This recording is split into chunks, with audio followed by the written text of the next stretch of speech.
लगभग 3000 साल पुरानी धरोहर को मिला संरक्षित मॉन्यूमेंट का दर्जा। क्या हमारी विरासत सचमुच सुरक्षित है? क्योंकि हाल ही में पथिमलाई शैलचित्रों से एक घटना निकलकर सामने आई है।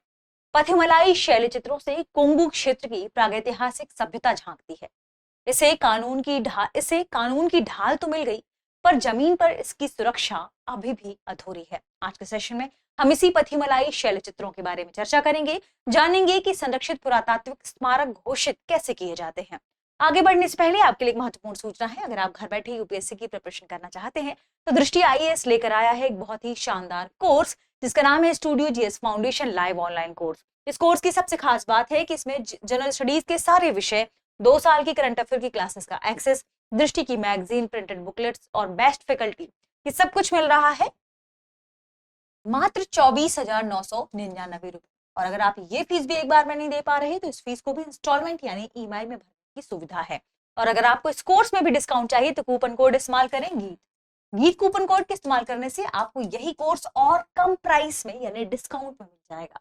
कहां से खरीद सकते हैं?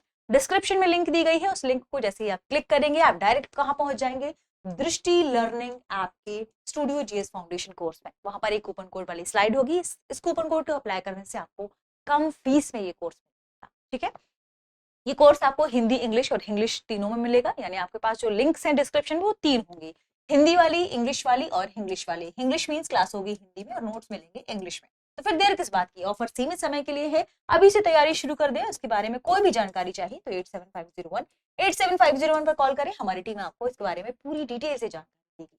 इस कोर्स के बारे में एक और खास बात, मान लीजिए आपने इस कोर्स को खरीद लिया, फिर आपका मन हो कि आप दृष्टि के किसी ऑफलाइन सेंटर में जाकर क्लास करें। आप दृष्टि के किसी भी ऑफलाइन सेंटर में जाकर क्लास करेंगे, वहां की क्लासेस में जो फीस होगी उस फीस में इस फीस को एडजस्ट कर दिया जाएगा। इसका मतलब कोर्स आपको मिल रहा है बिल्कुल फ्री। तो ऑफर का लाभ उठाइए और हम बढ़ते हैं आगे की तरफ। देखते हैं हमारी आज की खबर को।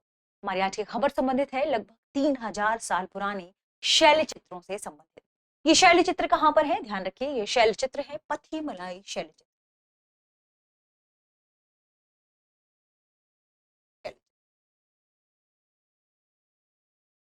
कोयम्बटूर जिले के आसपास एक गांव है, उसी गांव में पथिमलाई शैलचित्र काफी फेमस है। इनके बारे में कहा जा रहा है कि ये लगभग 3000 साल पुराने। ये चर्चा में क्यों आ गए? ये चर्चा में इसलिए आ गए क्योंकि इन शैलचित्रों में, शैलचित्र जहां पर बने हैं, पथिमलाई गुफा है वो क्षेत्र। पथिमलाई गुफा वाले क्षेत्र में लोगों ने ऑटोमेटिक जाकर वहां पर सीमेंट से फर्श बना दिया। वहां पर लोग जाते हैं, खाना खाते हैं, तो जो स्मोक उठता है, धुआं उठता है, वो उस शैलचित्र की दीवारों को प्रभावित कर रहे हैं, रंग बदल रहे हैं। जबकि प्रशासन ने इसे सांस्कृतिक या संरक्षित लिहाज से पुरातात्विक स्थल घोषित किया है। ठीक है, तो राज्य के पुरातात्विक स्थल घोषित करने के बावजूद इन शैलचित्रों को नुकसान पहुंचाया जा रहा है। जैसे एक न्यूज़पेपर ने सबसे पहले इस खबर को प्रकाशित किया, इसके बाद वहां पे कोयम्बटूर जिले के जो आप कह सकते हैं कलेक्ट्रेट ऑफिस है, उसने वहां जांच के लिए एक टीम भेजी। टीम ने देखा कि वहां पर ना तो किसी भी प्रकार की फेंसिंग की गई है, क्योंकि जब पुरातात्विक स्थल घोषित किया जाता है तो उस क्षेत्र में फेंसिंग की जाती है, यानी बाड़ लगाई जाती है। ठीक है, बाड़ लगाने के साथ साथ वहां पर सुरक्षा गार्ड तैनात किए जाते हैं। सुरक्षा गार्ड तैनात करने के साथ साथ ध्यान रखिएगा, बहुत महत्वपूर्ण चीजें हैं। यानी अगर आप किसी क्षेत्र को पुरातात्विक लिहाज से इंपॉर्टेंट मानते हैं, संरक्षित क्षेत्र घोषित करते हैं, तो वहां पर 3 चीजें बहुत जरूरी हो जाती हैं। पहला, बाड़ लगाना, दूसरा सुरक्षा गार्ड वहां पर देखना, स्थापित करना, और तीसरा बोर्ड, सूचना से संबंधित बोर्ड लगाना। ठीक है, सूचना बोर्ड लगाना। ये तीनों चीजें वहां पर नहीं थी, जिस वजह से लोग वहां पर जा रहे थे, पिकनिक मना रहे थे, सीमेंट वगैरह से फर्श बना दिया था, लोगों ने वहां आग जलाई, खाना बनाया, ऐसी कई गतिविधियां देखने को मिली। सबसे खतरनाक जो गतिविधि मानी गई वो ये थी कि वो जो शैलचित्र पहले से बने हुए हैं, आप इसे इमेज में देख सकते हैं, इस तरीके के शैलचित्र हैं। इन शैलचित्रों में लोगों ने अपने नाम लिखने शुरू कर दिए थे। इन शैलचित्रों को नकारात्मक तरीके से उन्होंने प्रभावित कर दिया था। तो जल्दी ही फिर जिला प्रशासन ने इस पर कार्य भी किया और अब उस क्षेत्र को, जो राज्य से संबंधित पुरातात्विक विभाग होता है, वो इस क्षेत्र को जल्दी ही इन तीनों चीजों से आप कह सकते हैं लैस करेगा। ठीक है, तो पुरातात्विक स्थल जब कोई क्षेत्र घोषित किया जाता है तो ये 3 चीजें इंपॉर्टेंट हो जाती हैं। इसके अलावा एक और चीज इंपॉर्टेंट होती है कि वो कानून के दायरे में आ जाता है। किस तरीके से कानून के दायरे में आता है? जब किसी क्षेत्र को पुरातात्विक स्थल या संरक्षित लिहाज से स्मारक घोषित किया जाता है तो उस क्षेत्र के लगभग, देखिए कानून के दायरे में आ गया, तो उस क्षेत्र के 100 मीटर के डिस्टेंस में, जो भी मान लीजिए क्षेत्र है, इस क्षेत्र के 100 मीटर के डिस्टेंस में निर्माण कार्य पूरी तरह प्रतिबंध होता है, पूरी तरह प्रतिबंधित होता है। ठीक है, 100 मीटर के डिस्टेंस में निर्माण कार्य पूरी तरह प्रतिबंधित होता है। और इस क्षेत्र के 200 मीटर के डिस्टेंस में, 200 मीटर के डिस्टेंस में अगर आपको निर्माण कार्य करना है तो उसके लिए विशेष अनुमति की जरूरत होती है। ठीक है, इसके अलावा अगर इस क्षेत्र को किसी भी क्षेत्र को पुरातात्विक स्थल या संरक्षित लिहाज से स्मारक घोषित करते हैं तो उस क्षेत्र को कानून के दायरे में ले लिया जाता है। और उस क्षेत्र में अगर किसी भी प्रकार का निर्माण कार्य, अवैध घुसपैठ, किसी प्रकार की छेड़ाछाड़ी या उस क्षेत्र को आप क्षतिग्रस्त करते हैं तो आपको सजा भी हो सकती है या जेल भी हो सकती है। तो ये दोनों चीज, इन चीजों का प्रावधान उसके भीतर कहा गया है। उसमें इन तीनों चीजों की व्यवस्था की जाएगी, क्योंकि संरक्षित क्षेत्र दो तरीके से घोषित किए जाते हैं। कौन घोषित करता है संरक्षित क्षेत्र? देखिए, अगर राष्ट्रीय महत्व के स्मारक हैं, अगर राष्ट्रीय महत्व के स्मारक हैं तो केंद्र सरकार घोषित करती है। केंद्र सरकार के घोषित करने पर, यानी राष्ट्रीय महत्व के स्मारक होने पर उनकी देखरेख करती है कौन? Archaeological survey of India. ठीक है, कौन? आर्कियोलॉजिकल सर्वे ऑफ इंडिया, ये इसका संरक्षण करती है।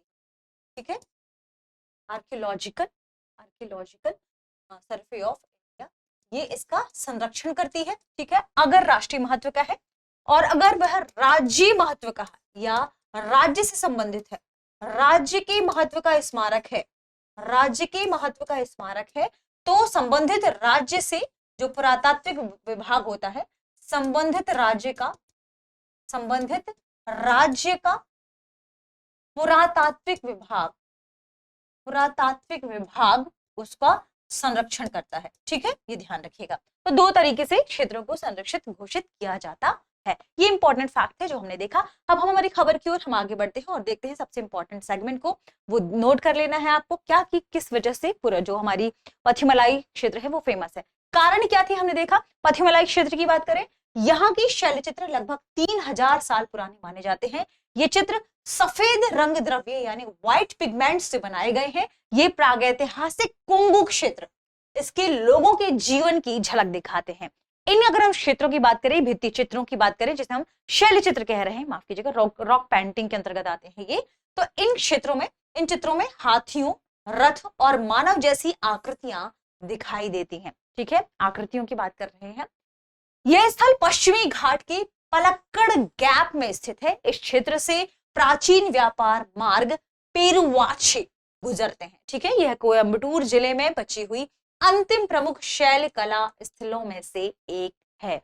हमने ये भी देखा था कि क्या वहां निग्लेक्ट किया गया था, सुरक्षा का अभाव कैसे था। भले ही सरकार ने उस क्षेत्र को संरक्षित स्मारक घोषित कर दिया, इसके बावजूद सुरक्षा का अभाव था। 2025 में तमिलनाडु सरकार ने इसे प्रोटेक्टेड आर्कियोलॉजिकल मॉन्यूमेंट घोषित किया था, यानी संरक्षित पुरातात्विक स्मारक घोषित किया था। लेकिन अब तक वहां पर किसी भी प्रकार की सुरक्षा नहीं थी, ना तो सुरक्षा थी, ना बाड़ यानी फेंसिंग थी, ना ही बोर्ड था, ना ही संरक्षित क्षेत्र जैसी कोई संरचना यहाँ पर बनाई गई।